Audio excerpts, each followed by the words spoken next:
There is something magical about being unleashed upon a Forza Horizon map for the first time.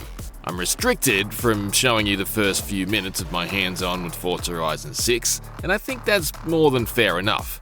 I'm hesitant to even describe it, since the carefully curated opening drive of a Horizon game is really something best experienced for yourself without any spoilers. I can, however, show you anything and everything I did after I'd passed the prologue, and I've been doing plenty. Alongside establishing that the preview build was locked to the 30 FPS quality mode and that the 60 FPS performance mode will be available in the full game at launch, the preview documentation Playground supplied to us explained this preview was good for around an hour of linear play. It would, however, subsequently support as much free roaming as we saw fit. On my first day, I played through that hour, and then another, and then another, until it was suddenly well after midnight. The following morning, I dove straight back in and played all day again. If the preview didn't have a cutoff time, I can guarantee you I'd still be playing it now. Not bad for a build with just a tiny sliver of the 550 cars coming on day one, and barely a handful of actual racing events.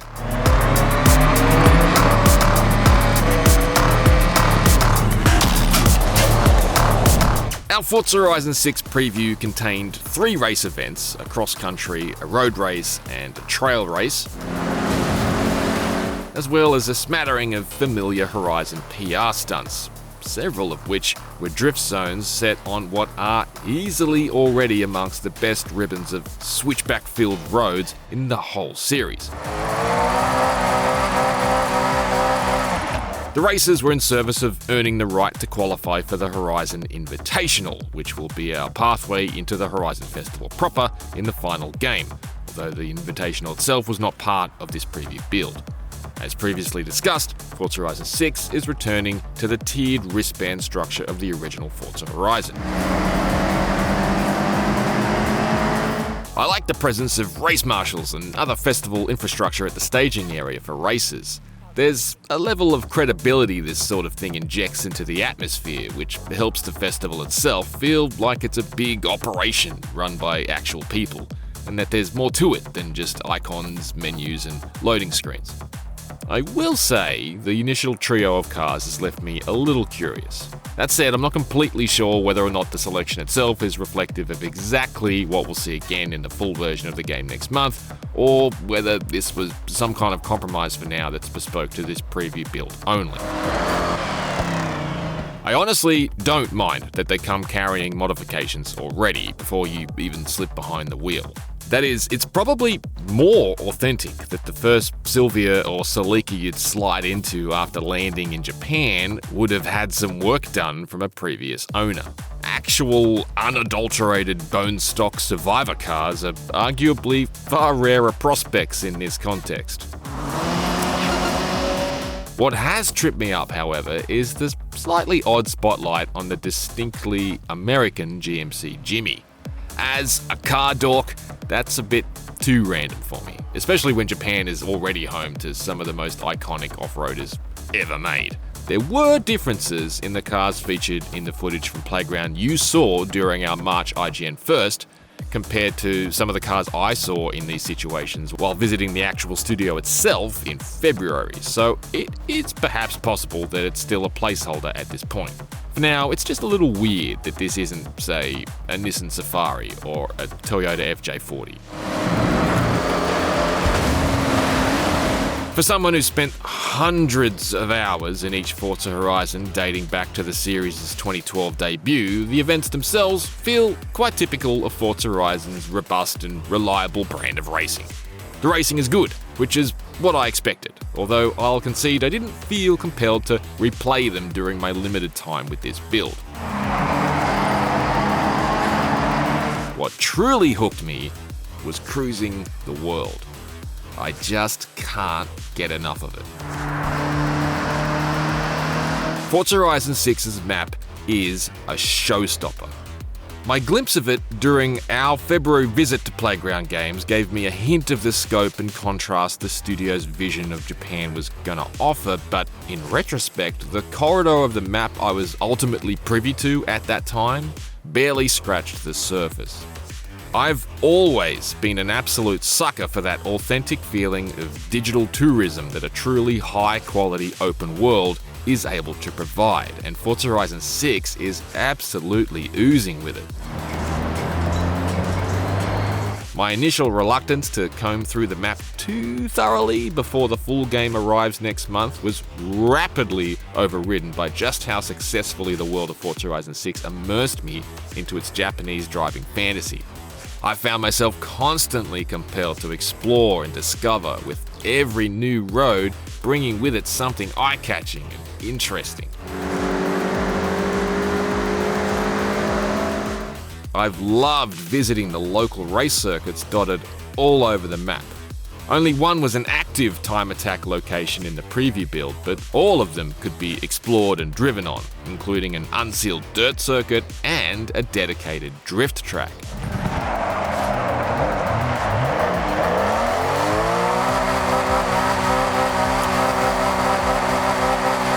Despite my general reluctance these days to get too drawn into any competitive back and forth in games I typically play to relax, I guess I did get an appropriate enough kick out of finding a way onto the leaderboard at the time.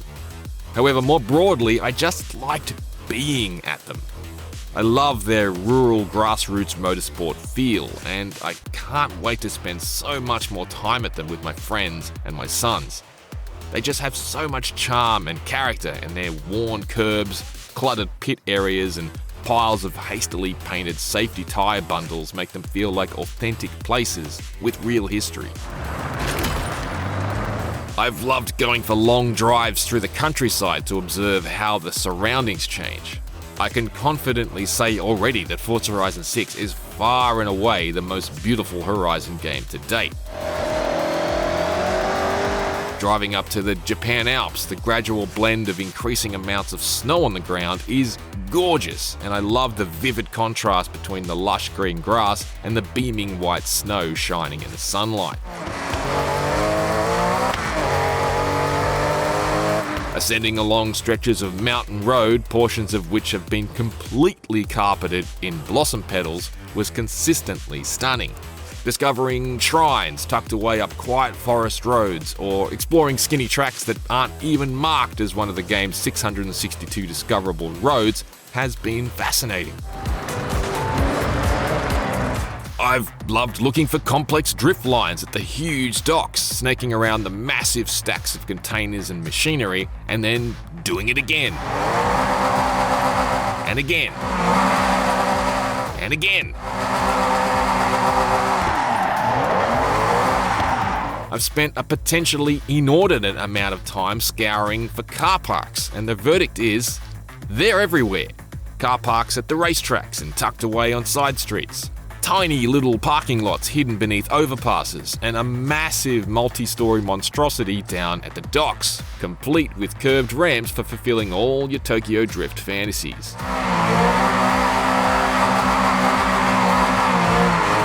Right now, I was only ever discovering these solo, but I can't wait until all of these become personal places to meet up with friends for impromptu car meets or set-off points for convoys. Combined with the seemingly equally high prevalence of petrol stations, I think people who will be really looking to immerse themselves into Forza Horizon 6 in a proper role-playing capacity are going to be particularly excited. Perhaps above all, I've loved hooning around Tokyo City itself. The density and verticality of this space is unlike any other city Playground has made, and I can see myself playing entire sessions of Forza Horizon 6 without leaving the limits of the city itself, and that is absolutely not something you could say about any previous Horizon game. It is colourful, it is detailed, and it is so varied, from the engineering spectacle of multi-level bridges and overpasses upon overpasses to the tight and quaint alleyways webbed across the downtown district. You found a mascot. And yes, I've loved getting goofy. While I thought perhaps the Shinkansen might operate in its own little sealed-off instance, I can report it definitely does not. So if you too want to get hit by a bullet train, you have just over a month to wait.